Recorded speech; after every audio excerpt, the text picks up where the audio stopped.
ഒന്ന് ആലോചിച്ച് നോക്കിയാലേ, ഈ പെസഹ വ്യാഴവും ദുഃഖവെള്ളിയും ഈസ്റ്ററും ഒക്കെ ഓരോ വലിയ സന്ദേശങ്ങൾ നമുക്കിങ്ങനെ പകർന്നു തരുന്നുണ്ട് ഇല്ലേ? അപ്പോൾ വ്യാഴം മുതൽ ശനി വരെ ദുഃഖത്തിൻ്റെയും ഇരുട്ടിൻ്റേതുമാണെങ്കിൽ ഈസ്റ്റർ ദിനമായിട്ടുള്ള ഞായറാഴ്ച ഉദിച്ച് ഉയരലിൻ്റേതാണ്.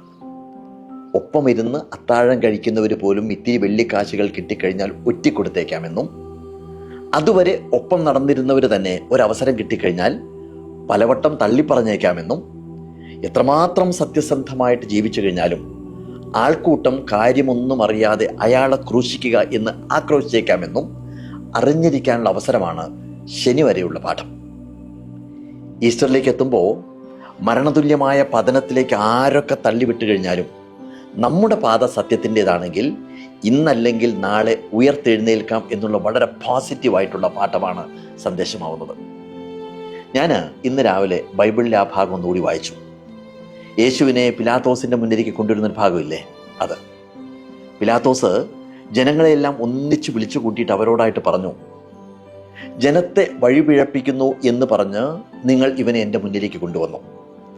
നിങ്ങൾ ആരോപിക്കുന്ന കുറ്റങ്ങളിൽ ഒന്നുപോലും അവനിൽ ഞാൻ കാണുന്നില്ല. മരണശിക്ഷ അർഹിക്കുന്ന ഒരു കുറ്റവും അവൻ ചെയ്തിട്ടുമില്ല. അതിനാൽ ഞാൻ അവനെ വിട്ടയക്കുവാൻ ആഗ്രഹിക്കുന്നു. അപ്പം എന്താ ഉണ്ടായത്? ആൾക്കൂട്ടം ഒന്നടങ്കം വിളിച്ചു പറഞ്ഞു, അവനെ ക്രൂശിക്കുക, അവനെ ക്രൂശിക്കുക. ഇതിനെയാണ് ആൾക്കൂട്ട മനഃശാസ്ത്രം അഥവാ ക്രൗഡ് സൈക്കോളജി എന്ന് പറയുന്നത്. മനുഷ്യ മനസ്സ് എന്തുകൊണ്ടാണ് ഇങ്ങനെയാവുന്നത്? സോക്രട്ടീസിനെ വിഷം കുടിപ്പിക്കുന്നു, ഗാന്ധിജിയെ വെടിവെച്ച് കൊല്ലുന്നു, ജീസസിനെ കുരിശിൽ തറയ്ക്കുന്നു. MT വാസുദേവൻ നായർ പണ്ടേ പറഞ്ഞിട്ടുണ്ട്, സമൂഹത്തിന് ഒരു വേട്ടക്കാരൻ്റെ മനസ്സാണ്. ഇര വീഴുമ്പോഴേ അതിന് തൃപ്തിയാവും. വീഴ്ത്തുന്നത് വിനോദം മാത്രമല്ല, ഒരാഘോഷം കൂടിയാണ് എന്ന്. യേശുവിനെ കുരിശിൽ തറയ്ക്കുമ്പോഴും ആ ആഘോഷമാണ് ആൾക്കൂട്ടത്തിൻ്റെ ഭാഗത്തു നിന്നുണ്ടായത്. പക്ഷേ ജീസസ് ഉയർത്തെഴുന്നേൽക്കുന്നു.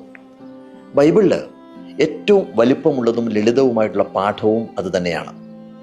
ഇനി നമ്മുടെ ജീവിതമായിട്ട് കണക്ട് ചെയ്യുമ്പോൾ നമ്മുടെയൊക്കെ ജീവിതത്തിൽ ഉണ്ടാകുന്ന ഓരോ സഹനവും ഉദിച്ചുയരാനുള്ള ഇടദൂരമാണ് എന്നതാണ് ഈസ്റ്റർ നൽകുന്ന സന്ദേശം. നിലത്ത് വീണ ഗോതമ്പ് മണികളുടെ ഉപമ അതിന് ഉദാഹരണമാണ്. അത് നിലത്തേക്ക് വീഴുന്നു, ജീർണിക്കുന്നു, നശിക്കുന്നു. എന്നിട്ടും പുതിയ നാമ്പുകൾ മുളയ്ക്കുകയാണ്, പിന്നെ വളരുകയാണ്. അങ്ങനെ 1000 ഗോതമ്പ് മണികൾ ഉയർത്തെഴുന്നേൽക്കുമ്പോൾ അത് ഒരു കൊയ്ത്തുത്സവമായിട്ട് മാറുന്നു. അതായത് സിമ്പിളായിട്ട് പറഞ്ഞു കഴിഞ്ഞാൽ, ഒരു സഹനവും അവസാനത്തേതല്ല, ഒരു വീഴ്ചയും വീണ്ടും എഴുന്നേൽക്കരുത് എന്ന് പറയുന്നില്ല.